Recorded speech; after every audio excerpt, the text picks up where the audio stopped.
সুপ্রিয় দর্শক, জীবনের গল্প আপনাদের স্বাগতম। ক্যামেরার সামনে দাঁড়িয়ে আছেন এই মুহূর্তে একটি বোন, আমরা শুনবো তার জীবনের গল্প। আসসালামু আলাইকুম আপু, কেমন আছেন? ওয়ালাইকুম আসসালাম, ভালো আছি। আপনি কেমন আছেন? এই তো আলহামদুলিল্লাহ ভালো আছি। আপু, আপনার নাম কি আর কোথা থেকে এসেছেন? আমার নাম হচ্ছে সোনিয়া, আমি রাজশাহী নওগাঁ থেকে আসছি। আপনার নাম সোনিয়া, রাজশাহী নওগাঁ থেকে এসেছেন। জি। আচ্ছা ঠিক আছে, আপনার বয়স কত? 21। 21 বছর বয়স। আপনার বিয়ে শাদী হয়েছে? না, বিয়ে শাদী হয়নি। আপনার ফ্যামিলিতে কে কে আছেন?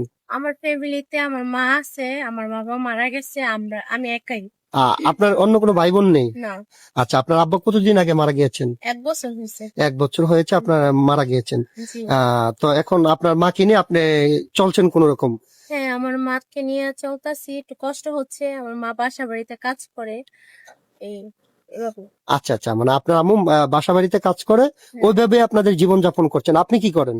আমি কিছুই করি না, এই যে টেলার্স এর কাজ শিখি আমি একটু। আপনি টেইলার্স এর কাজ শিখতেছেন? জি।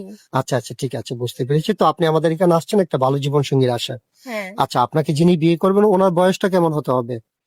আসলে বয়স 50-60 বছর হলে সমস্যা নেই। বয়স দিয়ে কি হবে বলেন? মনটা ভালো থাকতে হবে।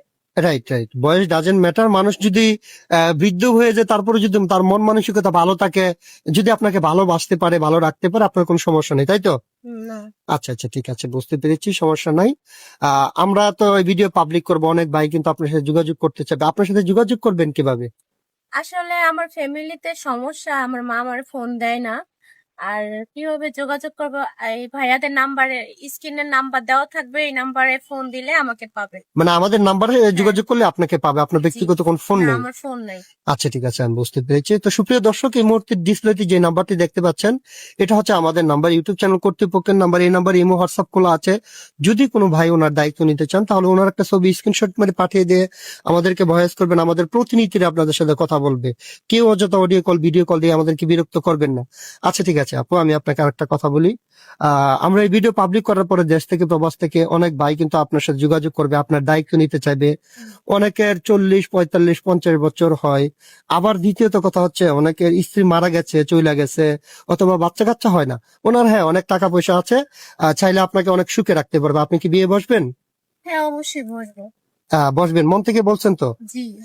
পরবর্তীতে বলবেন না যে তুমি বিবাহিত, তোমার বউ আছে, মানে খারাপ আচরণ এরকম কিছু করবেন না আমি তো? যাকে বিয়ে করব সে সত্যি কথাই বলবে যে বিয়ে শাদী হয়েছে কিনা, যাই না শুনেই বিয়ে করবো। আচ্ছা আচ্ছা, ঠিক আছে। হ্যাঁ, যিনি আপনাকে বিয়ে করবেন অবশ্যই আপনাকে তার লুকোনো কথাগুলো বলবে যে আমি বিবাহিত, অথবা আমি বিয়ে করেছিলাম, বাচ্চা কাচ্চা হয় না, ওরকম সবকিছু অবশ্যই আমরা যাই না শুনে আপনার দায়িত্ব দেওয়ার চেষ্টা করব।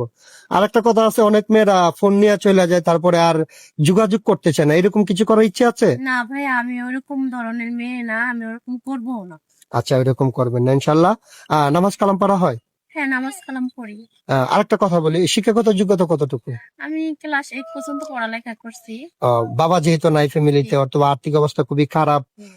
টাকা পয়সার জন্য এরকম পড়ালেখা করতে পারেননি। না। আচ্ছা ঠিক আছে আপু, আপনার জন্য শুভকামনা। আপনি ভালো থাকবেন, সুস্থ থাকবেন। আল্লাহ হাফেজ।